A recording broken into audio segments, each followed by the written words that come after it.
अनहद one की कहानी में एक बार फिर से स्वागत है। पिछली बार हमने देखा था कि कैसे जंगल ने अपनी खामोशी तोड़ी थी, है ना? लेकिन अब सवाल ये था कि उस आवाज का करना क्या है। तो चलिए आज इसी को समझते हैं कि कैसे वो डर जो कल तक सबको भगा रहा था, आज एक सोची समझी रणनीति का हिस्सा बन गया। तो कहानी आगे बढ़ती है। रात गुजर गई है, लेकिन जंगल में कोई सोया नहीं है। जहां कल तक सिर्फ दहशत थी, आज वहां एक ठहराव है। पर ये डर वाली खामोशी नहीं है, ये सोचने वाली खामोशी है। हर कोई जैसे खुद से पूछ रहा है, अब क्या? और यही वो पल है जब डर समझ में बदलना शुरू होता है। ये सुबह रोज जैसी तो बिल्कुल नहीं थी। सूरज निकला, पर घबराहट की जगह जंगल में एक गहरी सोच थी। चलिए देखते हैं कि इस सोच ने क्या बदला।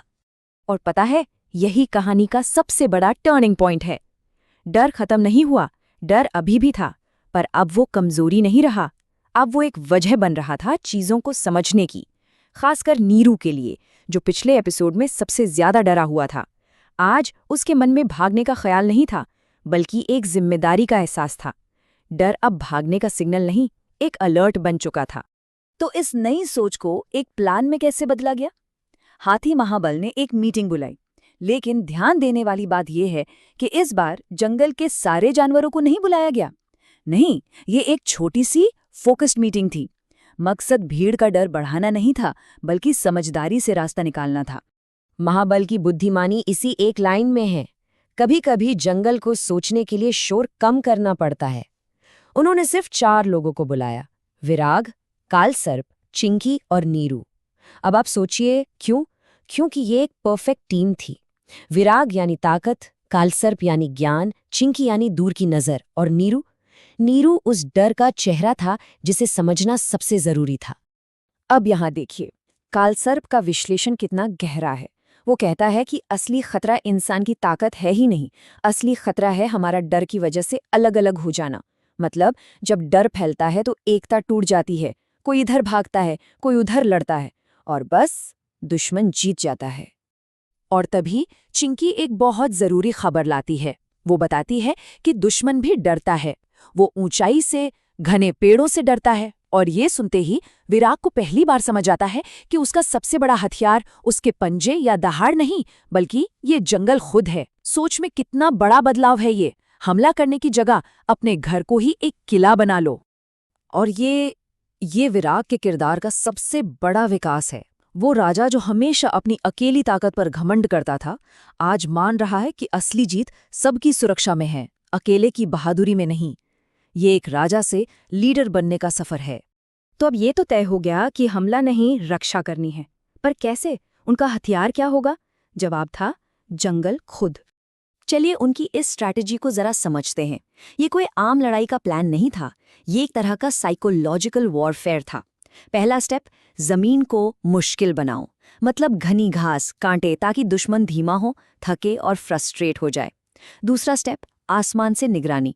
मतलब ऊंचे पेड़ों पर एक सर्विलांस सिस्टम बनाओ। और तीसरा, एक अर्ली वार्निंग सिस्टम। मतलब तेज दौड़ने वाले जानवर खबर देंगे। कमाल है ना, उन्होंने हमला नहीं किया, बस जंगल को ही दुश्मन का सबसे बड़ा डर बना दिया। प्लान तो शानदार था, पर असली परीक्षा तो अभी बाकी थी। तीसरे दिन जब इंसान की वही ठक ठक की आवाज फिर से आई, तब इस प्लान को टेस्ट करने का वक्त आ गया। जरा उस पल के बारे में सोचिए। पहले यही आवाज भगदड़ मचा देती थी, पर आज एक डिसिप्लिन्ड खामोशी थी। ये डर वाली चुप्पी नहीं थी, ये तैयारी वाली चुप्पी थी। हर कोई अपनी अपनी जगह पर अपना रोल निभाने के लिए एकदम तैयार। और ये स्लाइड बहुत अच्छे से दिखाती है कि उनकी रणनीति कितनी कामयाब रही। देखिए, लेफ्ट में जंगल की तैयारी है और राइट में इंसान का अनुभव। जहां जानवरों के लिए उलझी झाड़ियां थीं, इंसान के लिए वो उलझन बन गई। जहां नुकीले कांटे थे, वो दर्द बन गए। कीचड़ हताशा बन गया, और अंधेरा डर। उन्होंने इंसान को नहीं हराया, उन्होंने इंसान के आत्मविश्वास को हरा दिया। कालसर्प वो इंसान के बहुत करीब था, चाहता तो एक ही पल में कहानी खत्म कर सकता था, पर उसने ऐसा नहीं किया। क्यों? क्योंकि वो समझ गया था कि मारने से जीत सिर्फ एक बार मिलती है, लेकिन अगर दुश्मन को उसके अपने ही डर से हारने दिया जाए तो वो जीत हमेशा के लिए होती है। और बस इसी एक घटना ने अनहद वन के लिए ताकत और हिम्मत के मायने ही बदल दिए। चलिए देखते हैं कि ये नई परिभाषा क्या थी। ये जीत सबसे ज्यादा किसके लिए जरूरी थी? नीरू के लिए। वो जो हमेशा डर का चेहरा था, आज अपनी आंखों से देख रहा था कि एकता और सही प्लान से सबसे बड़ा खतरा भी डरकर भाग सकता है।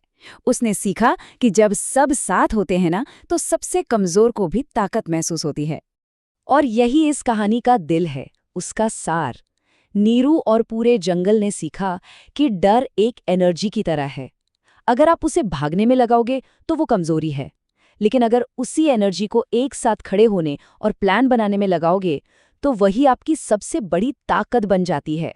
और आखिर में वन माता की आवाज ने इस पूरी सीख पर मोहर लगा दी। उन्होंने कहा, जब तुम सब जंगल को बचाने के लिए एक हुए तो असल में तुमने खुद को बचाया। ये एक बहुत गहरा संदेश है। जब हम अपने आसपास के माहौल को बचाते हैं तो आखिर में हम अपनी ही सुरक्षा कर रहे होते हैं। और यही सवाल अनहद वन की कहानी हमारे लिए छोड़ जाती है कि क्या हमेशा ताकत का मतलब हमला करना ही होता है, या कभी-कभी सबसे बड़ा साहस बस रुकने, सोचने और मिलकर सही रास्ता खोजने में होता है।